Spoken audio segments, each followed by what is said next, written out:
Hello दोस्तों, उम्मीद है आप सब खैरियत से हैं। जैसे कि आप जानते हैं कि हम मुसलमानों के साथ आखिरकार क्या नहीं किया जा रहा।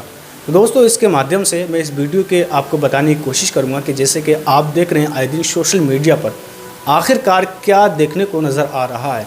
दोस्तों, इसके बारे में असदुद्दीन ओवैसी साहब ने और इम्तियाज़ जलील साहब ने क्या कहा। आप जैसे तस्वीर में देख रहे हैं, ये वो इम्तियाज़ जलील साहब हैं जिसने नबी की शान में गुस्ताखी की।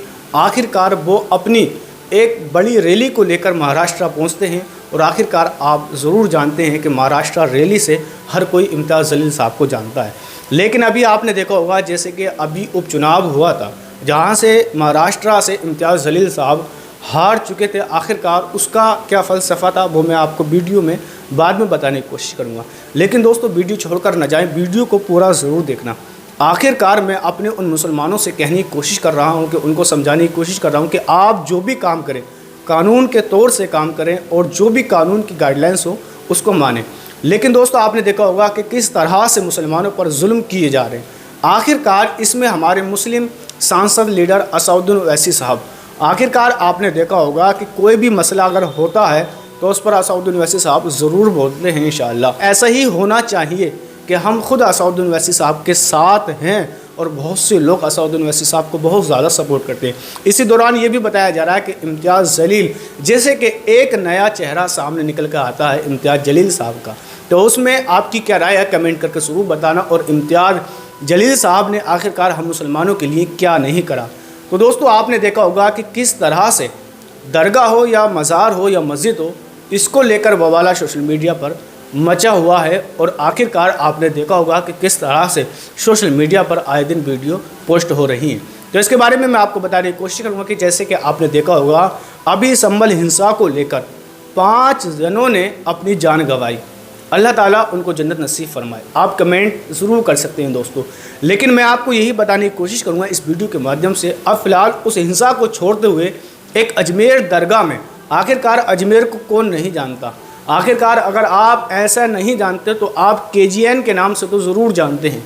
आखिरकार आपने देखा होगा कि किस तरह से वहाँ अजमेर दरगाह के लिए याचिका एक दायर की और सुप्रीम कोर्ट ने उसको जो है स्वीकार कर लिया और उस पर सर्वे करने का ऑर्डर दे दिया। आखिरकार इसमें असदुद्दीन ओवैसी साहब ने क्या कहा और इम्तियाज़ जलील साहब इसके बारे में क्या बोलते हैं। आखिरकार आपने देखा होगा अजमेर शरीफ में चाहे वो दलित हो या सिख हो या ईसाई हो, तमाम लोग वहाँ पे जाते हैं अपनी मुरादें और मन्नतें लेकर। और मुझे उम्मीद है इंशाअल्लाह उनकी मुरादें और मन्नतें ज़रूर कबूल होती हैं। हम ऐसी एक उम्मीद रखते हैं और ऐसा ही होना चाहिए। और आखिरकार अब ये बताया जा रहा है कि जिस शख्स ने भी ये याचिका दायर की है कि आखिरकार उसमें एक मंदिर होने का दावा कर रहे हैं, लेकिन हमारे जो महापुरुषों ने काम किया और जो हमारे जो बड़े होते हैं, जो हमसे पहले पीढ़ी चलती आई है, लेकिन उन्होंने जो काम किया, आखिरकार ये ऐसा क्यों हो रहा है, इसके बारे में असदुद्दीन ओवैसी साहब ने बोला।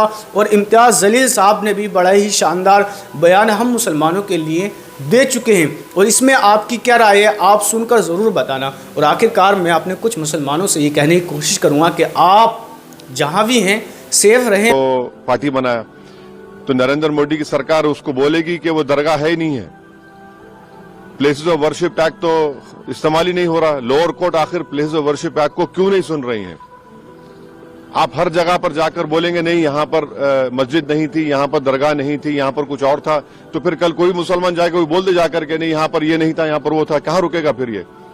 रूल ऑफ लॉ कहाँ जाएगा? डेमोक्रेसी कहाँ जाएगी? लॉ एंड ऑर्डर कहाँ जाएगा?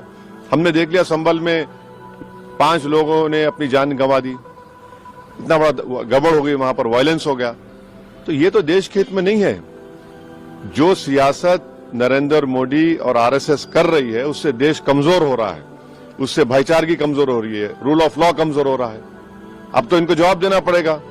ये जितने भी लोग हैं ये डायरेक्टली इनडायरेक्टली इनका ताल्लुक BJP RSS से है, उन्हीं के इशारों पर हरकत कर रहे हैं पूरा। अजमेर का जो मामला चल रहा है, देखिए ईवीएम का के जरिए अपनी सरकार बनाने वाली भारतीय जनता पार्टी जब ये देख रही थी कि पूरे टेलीविज़न चैनल्स के ऊपर सिर्फ बेईमानी के ज़रिए जीता गया महाराष्ट्र का इलेक्शन की खबरें चल रही है, तो उस खबरों को डाइवर्ट करने के लिए उन्हें ख्वाजा गरीब नवाज की मदद लेना पड़ा और उन्होंने अजमेर शरीफ का मुद्दा बीच में लेकर। और मैं ये जानता हूँ जैसे कि आपने देखा होगा कि आखिरकार इंसान पर इतने जुल्म हो रहे हैं, आखिरकार ये किसकी वजह से हो रहे हैं? आखिरकार ये सारी हमारी ही नाकामियां हैं। मैं ज़्यादा बताते हुए आपको ये समझाने की कोशिश कर रहा हूँ कि आखिरकार ये सब कुछ जो हो रहा है, कुछ इसमें हमारी भी वजह शामिल है। तो दोस्तों, इसमें क्या आपकी राय है वो भी आप कमेंट करके ज़रूर बताना। लेकिन आपने देखा होगा कि कोई भी अगर मुस्लिम मुद्दा उठता है तो उस पर असदुद्दीन ओवैसी साहब ज़रूर बोलते हैं। लेकिन अभी आपने देखा होगा जिस उपचुनाव में महाराष्ट्र या औरंगाबाद से इम्तियाज़ जलील साहब खड़े हुए थे, आखिरकार ये बताया जा रहा था जब की गिनती मुकम्मल होने के लिए जा रही थी तो उसमें इम्तियाज़ जलील साहब तकरीबन बताया जा रहा था। लेकिन आपने और भी सोशल मीडिया पर देखा होगा कि 53,000 तकरीबन वोटों से आगे चल रहे थे। आखिरकार उन्होंने इस बात को भूलते हुए भी आखिरकार एक इशारा किया, जैसे आप वीडियो में देख सकते हैं कि सबका जो मालिक है वो अल्लाह है और सबको जिस हाल में अल्लाह रखेगा इंसान को रहना ज़रूर है। और आप देख रहे हैं किस तरह से इम्तियाज़ जलील साहब ने वीडियो में कहा, आप देख सकते हैं तस्वीर में। लेकिन दोस्तों, मैं आपसे यही कहूँगा कि असदुद्दीन ओवैसी साहब हो या इम्तियाज़ जलील साहब हो या अपने क्षेत्र के कोई भी ऐसा लीडर हो जो दोनों, चाहे वो दलित हो या सिख हो या ईसाई हो, कोई भी हो, आखिरकार सब समाज को लेकर एक साथ चले और एक नज़र से देखे, तो ऐसे लोगों को सपोर्ट करना चाहिए। इसमें क्या आपकी राय है? कमेंट करके ज़रूर बताना।